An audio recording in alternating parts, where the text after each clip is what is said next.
Bom, aqui é que nós temos uma questão, né, que eu vi algumas pessoas analisam a situação da seguinte maneira. Bom, se há um colapso dessa magnitude, e efetivamente há, então nós estamos aí à beira da revolução. Bom, aqui se coloca um problema teórico complexo, que a gente precisa destrinchar analiticamente, né? O primeiro fato que a gente tem que mostrar é o seguinte, que a reação da classe operária mundial ainda é muito pequena. Você falar em iminência da revolução, que a revolução está batendo as portas, etc. e tal, sem analisar o desenvolvimento da classe operária, é uma análise totalmente sem fundamento, né? No Brasil, por exemplo, tem gente que fala que o Brasil está assim, está na revolução, desde 2013, inclusive. Aí, o que acontece? Com essa análise, essas pessoas foram levadas a se transformar num apêndice ou num instrumento da política reacionária de derrubar o governo nacionalista, que é uma política levada pelo imperialismo, né? É a tal política do fora todos, né? Essa política do fora todos é uma política meio anarquista, né? O pessoal, ironicamente, dizia que o espanhol, né? Quer dizer, um dos países que teve mais anarquismo, ele tinha como refrão o seguinte: se há governo, sou contra. Quer dizer, anarquista, né? É uma caricatura do anarquismo, digamos assim. Meio próxima da realidade, mas é uma maneira humorística de mostrar o anarquismo. Quer dizer, sou contra todo tipo de governo. Então, é uma posição apolítica, é uma posição despolitizada, porque você tem que ter o máximo interesse, né, se você é um revolucionário, em saber qual é o governo que você vai ter. Mesmo que você não consiga impor o governo que você quer, o governo da classe operária, o governo que está lá é muito importante. Faz uma diferença muito grande o caráter do regime político, dos governos, etc. e tal, principalmente porque a classe operária tem que se orientar para saber como combater cada um desses governos. Então, eles são combatidos de maneira diferente. Se você tem um governo Lula, por exemplo, a atitude da classe operária é diferente da atitude que você tem diante de um governo FHC. Não são o mesmo governo. Eles são distintos, né? Então, esse negócio de fora todos é meio que, se tiver governo, eu sou contra. Sou contra qualquer tipo de governo, não quero governo nenhum. Mostra a desorientação e está baseada numa análise falsa da situação. A situação política mundial, apesar de toda a crise do liberalismo, ela não é revolucionária porque ela não tem uma intervenção, né, definida da classe operária na crise. A classe operária mundial continua em refluxo. Não adianta a gente falar, no Brasil teve uma greve geral e tal. Essa greve geral não mudou a situação. É uma análise incorreta da greve geral e é um infantilismo achar que porque você fez uma greve geral, pronto. Nós temos um ascenso operário, nós temos uma situação revolucionária, etc. e tal. Então, isso é uma das contradições mais importantes da situação. A situação continua se deteriorando, mas a classe operária ela não está presente como um dos fatores diretos, né, e ativos e imediatos da situação política. Ela está presente apenas como um fator potencial que influencia a situação, porque é lógico. O governo tem que levar em consideração a possibilidade de que a sua política reverta a situação da classe operária e coloque o país numa situação revolucionária. Então, potencialmente, ela pressiona o regime político, mas não diretamente. Bom, eu acho que esse fato, né, é o que torna difícil de entender a política geral do imperialismo. O imperialismo passou de uma política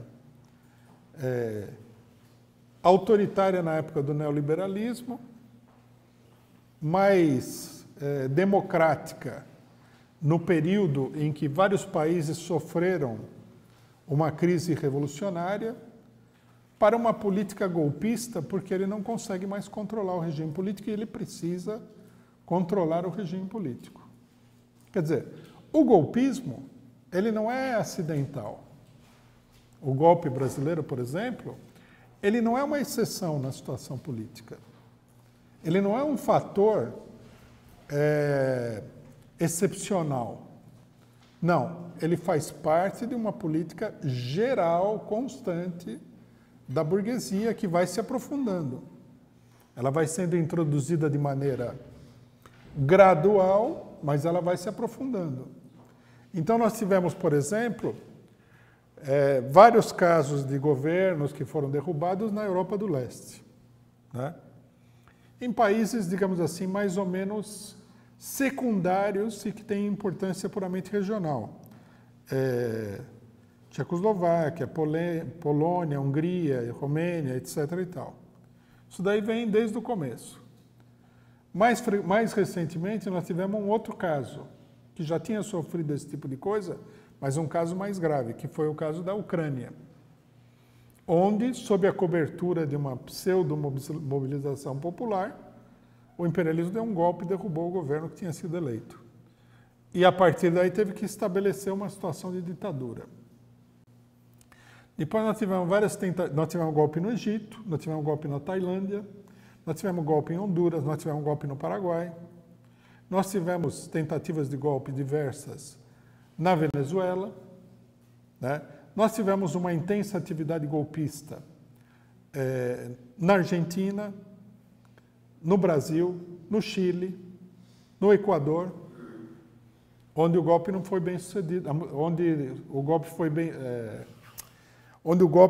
alguns lugares o golpe não foi bem sucedido, em outros lugares, pela pressão golpista que foi realizada, eles conseguiram mudar o governo sem, né, um golpe explícito, como é o caso da Argentina. Mas a gente pode dizer que é uma situação muito semelhante à do Brasil.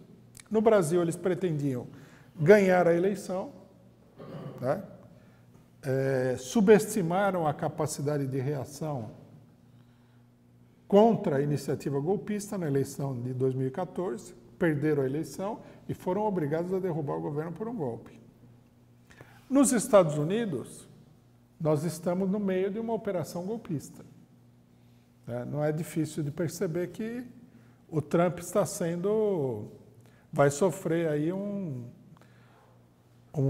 pedido de impeachment e provavelmente ele vai ser derrubado. É o mais provável nesse momento. Quer dizer, tudo isso mostra que, com o aprofundamento da crise, ao invés de você ter uma reação à esquerda, o que você está tendo é uma reação, um aprofundamento da política direitista, que tem que ser levado em consideração, principalmente nesse momento, né? Porque se nós podemos prognosticar que a situação deverá levar a uma mobilização da classe operária, é muito difícil prognosticar quando que essa mobilização vai acontecer. Por exemplo, o caso francês e o caso inglês, eles são significativos de uma movimentação determinada da classe operária. Mas qual é a profundidade? Como é que ela vai se organizar? Como é que ela vai se expressar? No caso britânico, se expressa por um partido que tem uma grande presença política no país, que é um dos dois partidos fundamentais do regime político, que é o Partido Trabalhista. É uma grande crise para a burguesia. Como vai se desenvolver? Corbyn vai conseguir sustentar isso daí? Ele vai para o governo. A gente sabe que as expectativas da classe operária para serem resolvidas por um governo de tipo parlamentar vai ser uma coisa extremamente complicada. Ele vai votar, o outro impede, aí a pessoa é acuada, se adapta, as contradições internas no partido levam a maior adaptação política, etc, etc. E aí a direita vai explorando essa dificuldade, que é uma dificuldade desses governos parlamentares, né? Até que chega uma hora o governo não aguenta. O que nós estamos vendo na Venezuela é isso daí. A direita foi explorando as dificuldades do governo nacionalista, chavista, até o ponto que o governo teve que se chocar diretamente com o parlamento, porque perdeu a eleição e tudo mais. É um indício da crise que nós temos aí, né? Alguns setores acham que o problema da queda de governos como o kirchnerismo, o governo da Dilma Rousseff, a crise do Maduro e tudo mais, é um problema do nacionalismo, é um grave erro de análise, né? Na realidade, o que acontece é que a esquerda parlamentar, que está, digamos assim, aprisionada dentro da engrenagem parlamentar, não consegue levar adiante uma política contra o imperialismo. Vamos supor que o governo do PT aqui quisesse enfrentar de fato o imperialismo. Ele, na realidade, ele fracassaria de maneira mais rápida ainda do que ele fracassou se ele fizesse isso. Porque ele iria comprar uma briga para a qual ele não tinha nenhum recurso para colocar em prática. Isso aí não é uma justificativa da política que eles levaram, que é uma política muito direitista no governo PT. Mas também é um problema que tem que ser levado em consideração. Pela via parlamentar e tudo mais, é muito complexo isso daí. A gente poderia dizer que esses governos de esquerda nunca procuraram mobilizar a classe trabalhadora, o que é verdade, né? Mas também a classe trabalhadora não está mobilizada, né? Não há uma tendência da classe trabalhadora à mobilização revolucionária, é uma tendência a uma certa paralisia. Então, quer dizer, de um modo geral, né, sem entrar em detalhes de cada um dos governos, dos erros, dos acertos, do que poderia ter sido feito, do que não poderia ter sido feito, o grande problema é que, dentro do regime parlamentar da burguesia, é praticamente impossível de resolver essas contradições, né? Esses partidos já têm uma orientação nesse sentido, né, do governo de tipo parlamentar, não tem uma política para nem mesmo reformular o regime dito democrático da burguesia, então eles caem facilmente na teia de aranha do imperialismo, que desmoraliza, e isso daí tende a fazer com que a política golpista se aprofunde, mas de um ponto de vista mais importante para a nossa análise, coloca uma grande incógnita no problema de como a classe operária pode se desenvolver para lutar com esse regime, né? A tendência da classe operária a atuar por dentro do regime, que é uma tendência natural de economia, de esforços, né? De procurar a via de menor custo para impor as suas reivindicações, ela tende a levar a derrotas sistemáticas. E isso no momento em que a burguesia aponta com o problema do controle extraparlamentar do regime. Há um aprofundamento das características antidemocráticas desses regimes. Se não houver uma reestruturação da organização da classe operária, se não houver uma luta mais intensa da classe operária mundial, né, que são fatores um pouco difíceis de estabelecer, a tendência é que se aprofundem as características ditatoriais dos regimes burgueses. Porque, senão, a burguesia estaria abrindo mão do controle sobre o regime, num momento de enorme crise econômica mundial, onde ela precisa de todos os recursos para enfrentar a crise, etc. e tal, né? O caso que mais exemplifica isso daí é o caso do Brasil. Quando a burguesia começou o golpe de Estado, todo mundo dava o PT como morto. Agora, um dos grandes problemas do regime, o que é? Que é difícil de fazer eleições porque o Lula poderia ganhar as eleições. Então, aqui nós temos uma contradição que aparece em todos os lugares. Também o Corbyn foi dado como morto, né? Em vários momentos na situação política britânica, a direita do Partido Trabalhista tinha certeza que ele estava liquidado, que ele não iria conseguir avançar, e agora ele está avançando. O Partido Socialista francês, né, a imprensa francesa dá como o partido tendo sido completamente destruído. Logicamente que ele está liquidado por um período aí. Mas ele não vai voltar, a esquerda não vai se reerguer, etc. e tal. Então, principalmente, né, o ponto fundamental é o próprio Partido Socialista francês, porque o resto da esquerda não passa de uma versão